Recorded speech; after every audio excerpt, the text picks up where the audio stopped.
And a lot of people will say, Tank is too small. Let me tell you something. Anybody that gets in the ring with Tank that is not a damn dinosaur is going to feel something from it. And it ain't going to be easy to hit it. Got boxing IQ. He may not sound like an intellectual guy when you hear him talk, but he knows the ring inside and out. In Florida, man looks absolutely amazing. Man looks like a monster. Man looks like precision. Jake Paul cannot take those body shots. Oh, Tank's gonna kill him. Tank's gonna kill him because he won't be able to touch Tank. And then okay, it's kind of like the Tyson thing again, though, right? Like when it reminded me of that, but it also reminded me of like, oh, in barbershops across the world, people, or at least the country, people will talk about this and be like, oh, Tank's gonna kill him because... The boxing world is stunned as Gervonta Davis showcases peak form and explosive focus in training, proving his serious preparation and confidence can defeat Jake Paul if he fights smart using his timing, defense, and precision instead of chasing a knockout, showcasing the perfect mix of power and technique.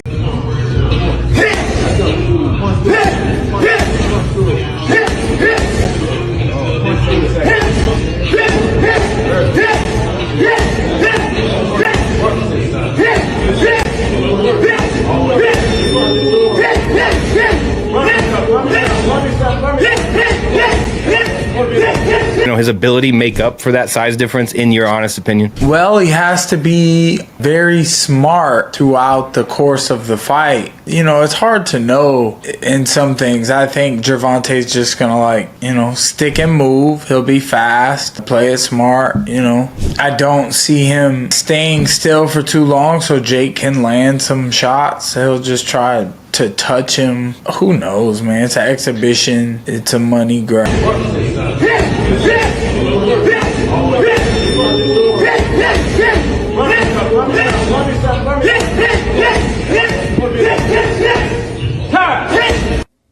Tank Davis look crazy, bro. Chilaquiles. Gervonta Tank Davis hitting a heavy bag in preparation for his Jake Paul fight November 14th down there in Florida. Man looks absolutely amazing. Man looks like a monster. Man looks like precision. Jake Paul cannot take those body shots. You mean to tell me somebody who done fought UFC fighters and a man with Parkinson's disease can take a body punch from Gervonta Tank Davis, and y'all basing y'all logic just because Jake Paul is big? No, Tank's gonna go ahead and put this man to sleep. I'm telling y'all that right now. If Tank don't put this man to sleep, he done let the black community down, he done let boxing down, and he ain't never been that nice. You Tank fans, y'all trying to give him a pass. If y'all said Tank is as skilled as y'all say he is, if he does not put Jake Paul to sleep and stop Jake Paul, his boxing career is absolutely voided. He already don't care about legacy, and just imagine he don't knock out Jake Paul, and now y'all want to say it's not a real fight, it's an exhibition. No, we not giving no passes, bro. This Gervonta Tank Davis, he needs to put Jake Paul to sleep. I don't want to hear nothing about, oh, Jake Paul too big. No, Jake Paul chin ain't never been tested by somebody that hit as hard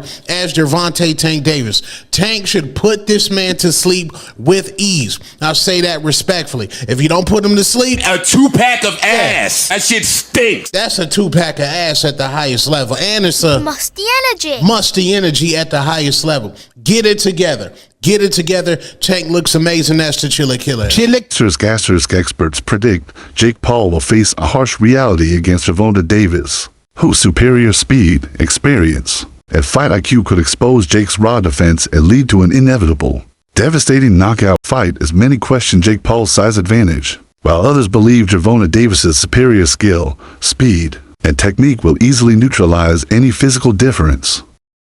It is happening. WBA lightweight champion Gervonta Davis, who's unbeaten in 31 professional contests, takes on the self-proclaimed problem child Jake Paul, one of the most influential and marketable global personalities. Paul and Davis square off in Miami after doubts around the fight being sanctioned in Georgia triggered a change in venue. Neither fighter can weigh more than 195 pounds. The weight is perhaps the most surprising factor. Paul has boxed most of his career around 200 pounds, the cruiserweight limit, but did tip the scales at 227 pounds when he faced off against Iron Mike Tyson last year. Davis, much smaller in stature, competes at the 135-pound mark and has also won world honours at super featherweight. And despite some discussions about possibly dropping down to 10 ounces, the pair seems set to wear 12-ounce gloves. And in terms of distance, despite the exhibition tag, the fight will play out over 10 3-minute rounds with 3 scoring judges at ringside, but the result will not be officially recorded on their professional. Years old, for crying out loud, but at the same time pretending to be like this badass motherfucker, sending me DMs talking. He offered me a contract a long time ago, and I was like, what are you doing? I'm a retired fighter and I've got one eye. Why would I want to fight you? I wouldn't lower myself to doing that. I know a lot of people do that. They do lower themselves, if you want to say that, because of the payday, because Jake Paul is a big name. He is a social media sensation. He's a YouTube star. And now, of course, in the world of boxing, he's one of boxing's biggest stars because he puts on these spectacles like Paul versus Tyson, like Nate Diaz, because these are the fighters, these are the names that attract the eyes. Jake Paul is the B-side to almost every single one of his fights. When he fought Nate Diaz, people were tuning in for Nate Diaz. His last fight against Cesar Chavez Jr., apparently no one watched that fight. Apparently the pay-per-views were ridiculously low. So this one's going back to Netflix on November 14th, and it's an exhibition bout. Of course, it's an exhibition bout because no athletic commission in their right mind will sanction this fight. There's just no way you can make this a legitimate fight because of the size advantage. Typically, this would be very, very dangerous and someone could get really hurt. If Jake Paul was to swing as hard as he could and connect and wobble him and hit him many, many times and not knock him out, with the bigger gloves and the concussion possibilities and the brain rattling round inside the head, and Jake Paul just teeing off at him as hard as he could, it's dangerous. That's why fights like this can't get sanctioned. That's why this is a exhibition bout and not a real matchup. Now listen, they're both going to get paid tremendously. They're going to make a ton of money, and a lot of people are going to tune in and watch. Michael Bisping admits Gervonta Davis has the skill and power to outthink Jake Paul, but warns that the size gap could test his endurance. Though Tank's technical mastery might still secure him, asterisk analysts argue Gervonta Davis's legacy is undervalued. In the boxing world, about Gervonta Davis and Gervonta Davis, his resume, who he's going to fight, the competitors that he's going to fight. And every once in a while, something happens that proves that Gervonta Davis is the face of that. If he's not the face of boxing because people just don't want him to be that, man, he is real close to it, because other than Canelo Alvarez, and even consider Canelo Alvarez included, nobody in boxing has divisions circulating around him like Gervonta Davis does. And that was proved during this Lamont Roach versus Pitbull Cruz announcement for their pay-per-view. Just think about this. Gervonta Davis, they always say that Gervonta Davis has a poor resume. But yet, Gervonta Davis, guys that fight Gervonta Davis, lose to Gervonta Davis, or get a draw to Gervonta Davis, can fight one another and make an anticipated pay-per-view between the two of them. Because that fight with Pitbull Cruz is a very, very popular fighter with Mexican fight fans. Lamont Roach got a lot of name exposure with black fight fans and Mexican fight fans and white fight fans, all with his draw that he got against Gervonta Davis. Now they believe that this is going to be able to be a profitable endeavor for a pay-per-view.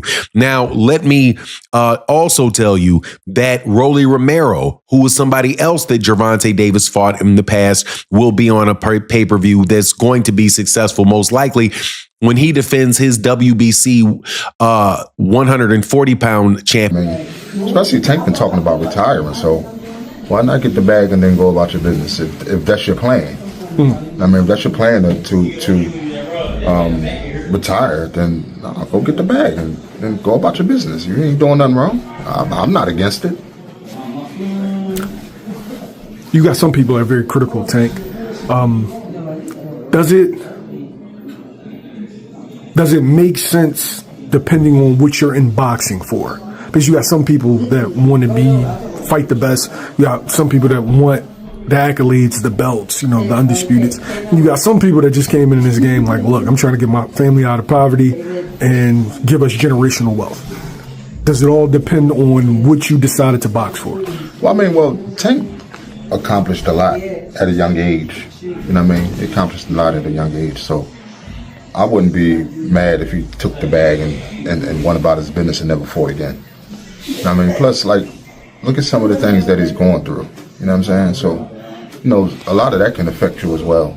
You know what I'm saying? Like when you're trying to be in this game. So I think, you know, get the bag and go. That's your plan. Get the bag and go. For me, of course, I wanted to see him fight Shakur. I wanted to see him fight Devin. Masters coach Ray defends Gervonta Davis, saying he's earned the right to big paydays after proving himself, and believes his dedication and achievements already place him among Davis's cultural impact and star power make his fights major events. What is his undeniable talent, not just fame, that truly keeps him in? Everything is embellished and, you know, made into a bigger deal, especially when they're popular fighters like Gervonta Davis. Or Floyd Mayweather has a close fight with Castillo Maidana, and it's the end of the world. Andre Ward has a tough fight with Kovalev. Oh, it's the end of the world. He cheated and all this stuff. Jermell Charlo has a close fight with Castano, so on and so forth, right? Oh, Jermell, it was a robbery, and it turns into this big deal. But back to Tank's resume, his last opponent was Lamont Roach. I thought he won the fight. There wasn't this crazy action happening on Lamont Roach's side prior to that knee thing. I feel like when the knee fiasco happened, that's when the fight started to pick up a bit. And Lamont Roach, I think what he deserves credit for is he exceeded expectations that people have for him. But you can't score a fight based on expectations. You feel me? Right? Like, you don't get a fight and get the victory because you did better than people thought you were going to do. That is not how you score boxing, right? You don't get more points because you're the underdog and you did better. It's not how boxing works at all. Analysts view the Davis versus Paul fight as a global spectacle blending boxing and entertainment, with Jake's celebrity appeal and Netflix's coverage guaranteeing massive exposure, while Tank's elite skill promises a dominant yet highly captivating showdown. One more time. I would rather see this because it's a spectacle than him versus Ryan Borland or Andre August or chasing these like quote unquote championship dreams in boxing. I don't think he's a championship level boxer. I don't really care about that journey. I want to see him in spectacles. Netflix is going to air Jake Paul versus Tank Davis. So to me, this is, you know, do you think it will do well? It will be watched. It will be watched. Yeah, it's going to be huge. A lot of people are going to watch. I would rather see Anthony Joshua just because that has been put out there and is on the table. But I will watch this. I saw some people breaking this down on, it was a non-fight pod. It was, I don't remember which one. And they were saying like, oh, Tank's going to kill him. Tank's going to kill him because he won't be able to touch Tank.